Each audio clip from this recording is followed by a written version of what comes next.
The U.S. is charging a top Harvard scientist along with two Chinese researchers over hiding China ties and payments. Edward Lawrence has more. Edward, what's going on here?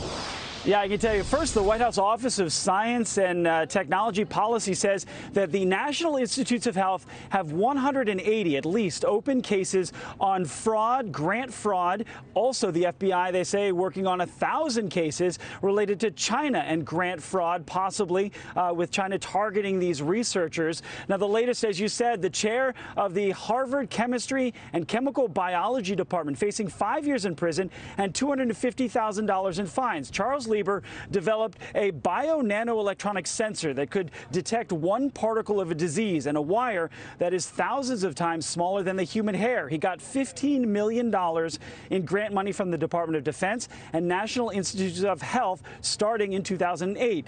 Now, under China's 1,000 Talents Plan in 2012, he signed a contract with Wuhan University of Technology in China for $50,000 a month, plus significant living expenses, as well as $1.5 million to set up a lab. Now, the U.S. requires disclosure of foreign income for those grants. The head of the White House Office of Science and Technology Policy says this is exactly how China pressures the U.S. to get taxpayers to fund research, then try and steal it.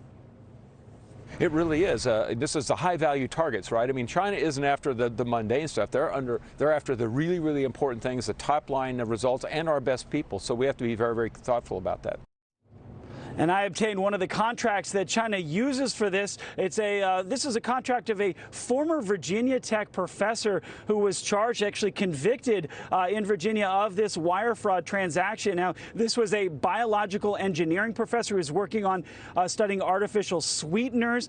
He got a $600,000 grant from NIH and the U.S. And there you see the contract here for $600,000 from the federal government. Now, through China's 1,000 Talents Plan, he already had a salary of $150,000 a year and doing work for a Chinese university on artificial sweeteners.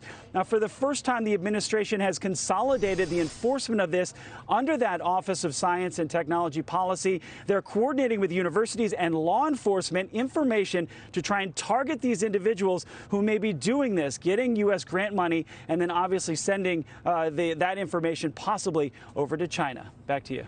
Edward, thank you, my friend.